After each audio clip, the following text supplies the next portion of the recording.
Another important feature about polynomial functions is what they call the end behavior. We're going to check the end behavior using something called the leading coefficient test, which I'm going to abbreviate LCT for leading coefficient test. I have a slightly different way of explaining it than the textbook does, but this is what the textbook shows. There are two numbers that we single out in particular, the degree, and we check to see if it's even or odd degree. And then we look at the leading coefficient and we see if it's positive or a negative number. And what happens in a graph of a polynomial function are the ends could point in opposite directions with some curves in the middle, or it's possible that both ends will point in the same direction, either up or down. Again, in the middle it kind of curves a little bit up and down a few times. So let's go through and talk about how we find the end behavior, which way are the ends pointing, by the leading coefficient test. And here's our first polynomial to look at. F of x equals -3 in parentheses x minus 1 squared times x squared minus 4. Let's start by finding the degree. As we discussed in a previous example, since this thing is factored, we're going to have to add these powers together to get the degree. 2 plus 2 equals a degree of 4. The leading coefficient is the number in the very front, so that would be the -3. Here's how I describe end behavior. The arrow on the right points up if the leading coefficient is positive, or down if the leading coefficient is negative. So we check the leading coefficient. In this case, we see that it's a negative number. So that means the arrow on the right points down. Or in other words, you could say that it falls to the right. Okay, that's the first step. The second step is to look at the degree and check to see if it's an even number or is it an odd number. In this case, we make note the degree is 4, which is even. And here's what happens when the degree is even. If the degree is even, then the ends point in the same direction. This is in contrast to when it's an odd degree. In the case of an odd degree, the ends will point in opposite directions. So that's the takeaway here. Even, they point in the same. Odd, they point in the opposite direction. So since we have an even degree, they're going to both point in the same direction, which is down. So we notice that both ends point down, they both fall to the left and falls to the right. Now we're going to go ahead and go through the full process of getting the intercepts and graphing it also. So we'll get x-intercepts next, like we did in the last example. We're going to take the whole thing and set it equal to 0 and solve for x. Now this is factored, but it's actually not quite completely factored. The x squared minus 4 is a difference of squares that can factor to be x minus 2 times x plus 2. So what we can do next is go ahead and factor one more time, write it as 3, x minus 1 squared, x minus 2, x plus 2 equal to 0. Now that it's completely factored, we can go through and set each factor equal to 0. -3 equal to 0, x minus 1 equal to 0, x minus 2 equal to 0, x plus 2 equal to 0. Now the -3 in the front, there's no x there to solve, so we can just ignore it. It doesn't add anything additional to the solutions. For -1, we'll add 1 to get x equals +1. Add 2 to get x equals +2. And subtract 2 to get x is equal to -2. Also, something we're going to check is the multiplicities that go with it. So again, the multiplicities are found by looking at the exponents above each of these factors. So we're going to have x equals 1 with multiplicity 2, and x equals 2 with multiplicity 1, and x equals -2 with multiplicity 1.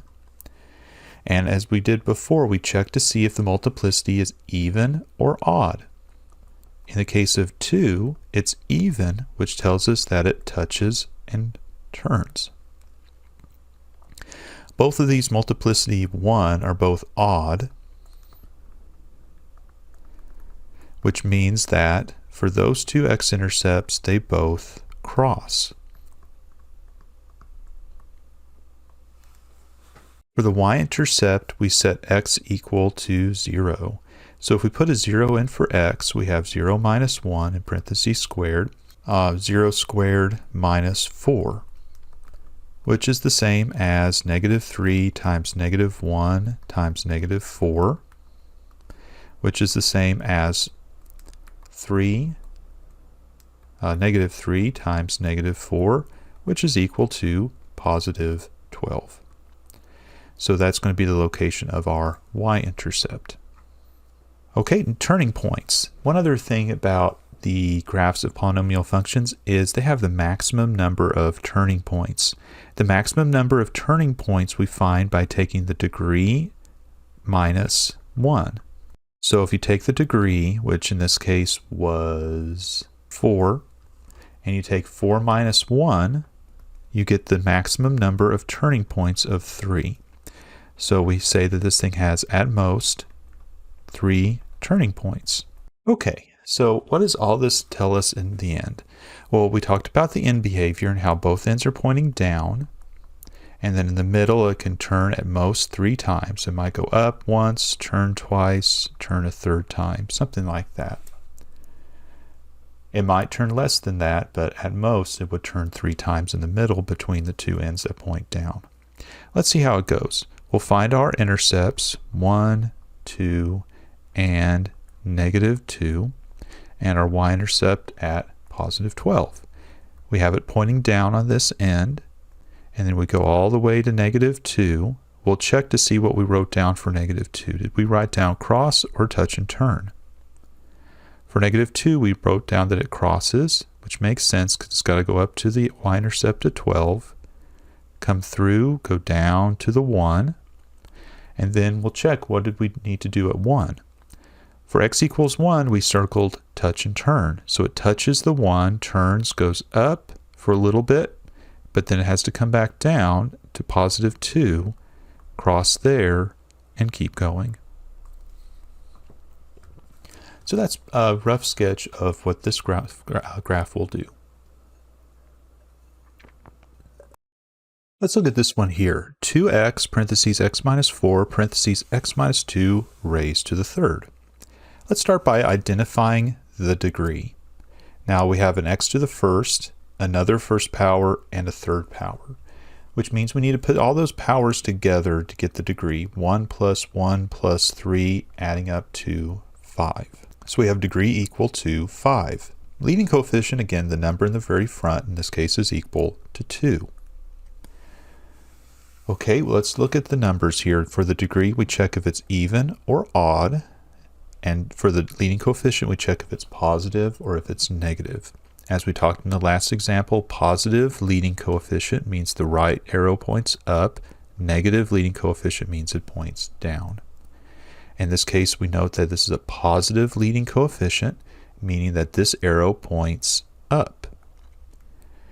Also, we can circle that this is an odd degree, and we talked about how an odd degree means the ends point in opposite directions versus even degree when they point in the same direction.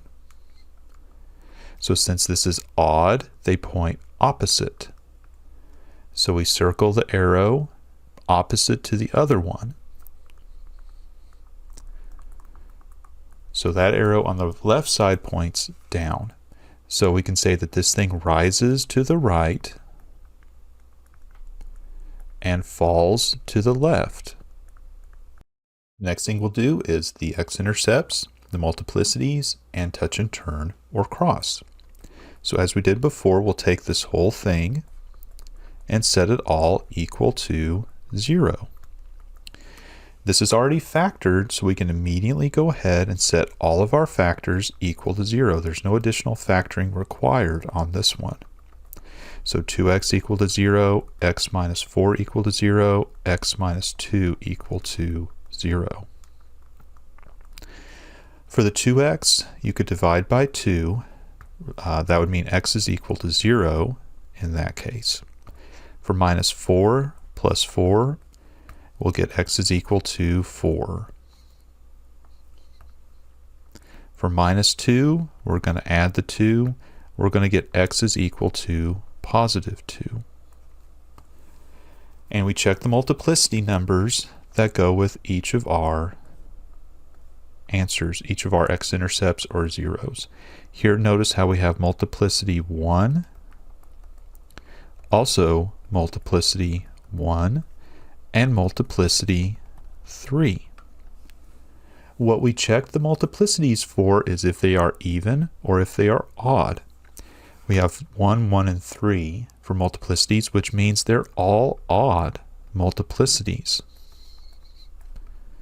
What that tells us about cross versus touch and turn, it tells us that they're all x-intercepts will cross the x-axis. For the y-intercept, as we've done before, we set 0 for x. So 2 times 0, 0 minus 4, 0 minus 2 to the third power. That's the same as 2 times 0 times negative 4 times negative 2 raised to the third power. And this is all going to be equal to just 0. So that's our y-intercept as well. And then finally, the number of possible turning points, we take the degree, subtract 1 away from it. So our degree was 5, and if we take 5 minus 1, then this thing at most will have 4 turning points. So what that means, our end behavior was the falls to the left, rises to the right. And so in the middle, it could go up, turn once, turn twice, turn 3 times. At most, it would turn 4 times. 1, 2, 3, 4 turning points at most. Again, it might have less than that. We'll just have to start drawing and see if that's the case. But at most, this is what it would do. Okay, let's identify our intercepts here at 0, positive 2, and positive 4. End behavior means that it points down on this side, comes up, and we wrote how it crosses at 0. Has to go up and come back down, cross at 2, go down, come up, cross at 4. And that's all it actually has to do in this case. It won't actually do more than that. So it actually only has 2 turning points, turns twice, versus at the most it could have 4 turning points. But with the x-intercepts we have, we only had to do this number of turning points in order to cross through the x-intercepts and sketch the full picture of what the graph will do. Let's look at this one here that goes f of x equals x to the third plus 2x squared minus x minus 2. Now this one's different from the last one. This one is not factored in any way at all. So we've seen 2 examples, really 3 examples, of having a factored polynomial and how that relates to things like the degree and solving for the x-intercepts and so forth. But when it's not factored, that means we look at the largest power from all the terms to get the degree. That means here the degree is indeed just equal to the 3, x to the third power. Since again, this is all expanded, all multiplied out, not factored in any way. Leading coefficient is the understood number in front, which in this case is just 1. So again, we check the leading coefficient if it's positive or if it's negative. And if it's positive leading coefficient, then that means the right arrow points up, negative means the right arrow points down. Positive in this case, leading coefficient is positive, so this points up. For the degree, we check to see if it's an even or if it's an odd number. In this case, degree 3 means it's odd. Odd degree means they point in opposite directions. So it rises to the right, falls to the left. For the x-intercepts, aka the zeros of our function, as we've done in the last few, we'll take the whole thing and set it equal to 0. but that's now a different situation to start from than the last few. The last few, again, were factored, which means now we have to go through the process ourselves to get this thing to factor and solve. Now, factoring in the start will be factor by grouping on this one. And the reason why I'm saying factoring by grouping is because there are 4 terms, and I can draw a line down the middle and split it into the first 2 terms and the second 2 terms. Factor them each separately. The first 2 terms, the x to the third plus 2x squared, have a common GCF factor of x squared. We can factor out x squared from both. And if we do that here, in parentheses, we're going to write x plus 2. Always keep the sign in the middle. Always keep a positive or negative in the middle, in this case a negative. The GCF of x and 2 is really just 1. 1 is the biggest number they would have in common here. So if I factor it out as -1, in parentheses next to that, I'll write x plus 2. So this is going to factor to x plus 2, x squared minus 1. Now what that means for us from here is we could actually continue to factor even further, since x squared minus 1 itself factors to x plus 1, x minus 1. So all the way factored, this would go x plus 2, parentheses, x plus 1, parentheses, x minus 1. Once we have it all the way factored, we can then go back to what we've done so far, set each factor equal to 0. So let's do that here. X plus 2, we're going to minus the 2 over. We'll get x is equal to -2. 4 plus 1, we're going to subtract the 1 over. We're going to get x is equal to -1. For x minus 1, we're going to add the 1 over. We'll get x is equal to +1. Okay, and we check the multiplicity. Looks like all of our factors are raised to the first power. So all multiplicities are 1. And that's again an odd number. That tells us that they're all going to cross at the x-intercepts here. For the y-intercept, we're going to set x's to 0. So 0 for x, 0 to the third, plus 2 times 0 squared, minus 0, minus 2. Which zeroes everything out except for the last number, the -2. So that'll be our y-intercept in this case. Then the maximum number of turning points would be, again, the degree. Take 1 away from the degree. Here we had a degree of 3, and so at most, take 1 away, we would have at most 2 turning points. So what that means for our graph is the ends were pointing in opposite directions, rises to the right, falls to the left. So at most it would go up, down, and up from there. That's going to be the basic shape here. Let's find our intercepts and draw it all out. So we had it -2, -1, +1, and the y-intercept is at -2. Down here. So it points down on this, goes all the way to -2, crosses, goes up for a little bit, comes down through -1, goes down to the y-intercept at -2, comes back up and crosses at 1.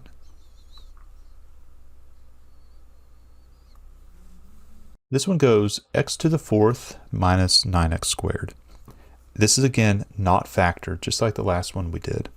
So when we look at the degree, it's the largest power of x, which in this case is 4. The leading coefficient, the number in front, is an understood 1. So what does that tell us about end behavior? If you'd like to practice that on your own at this point, you may want to pause the video here. See if you think you can tell what the end behavior is.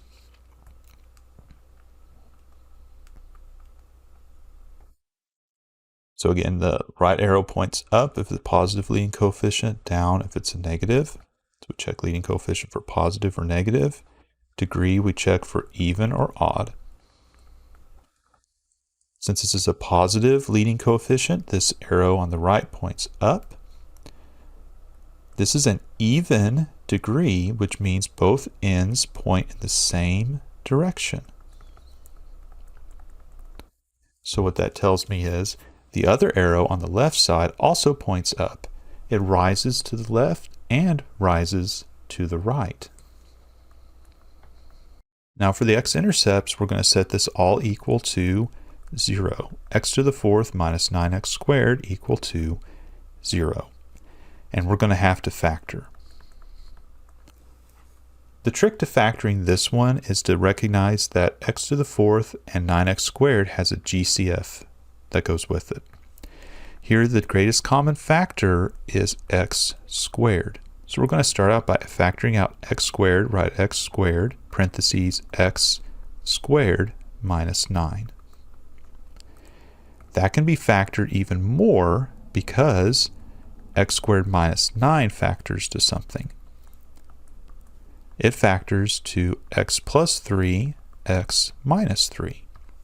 So we're going to write this as x squared, parentheses x plus 3, parentheses x minus 3.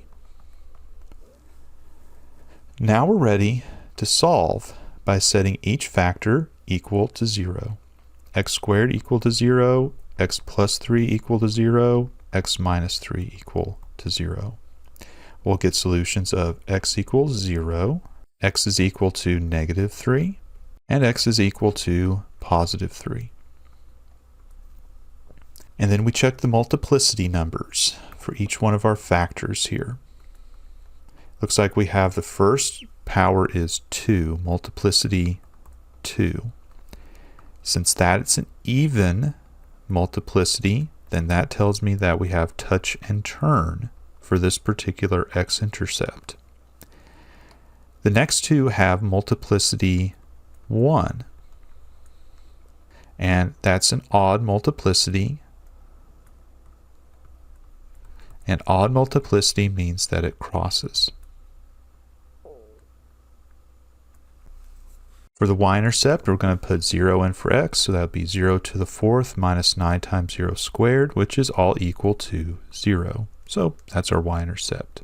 For the maximum number of turning points, again, we do the degree minus 1. Our degree was 4, and 4 minus 1 is 3. So the idea here is both ends point up, rises to the left, rises to the right. It could go down, up, at the most here, 3 turning points. Let's see how it goes. We have our x-intercept and y-intercept at 0. We have an x-intercept at negative 3 and positive 3. So it rises to the left, goes over to negative 3. We check to see, does it cross or touch and turn for negative 3? We wrote above that negative 3 has crosses. So it crosses there, goes down, comes up to 0. For 0, we wrote down that it touches and turns. Touches and turns, goes down, comes up, crosses at 3.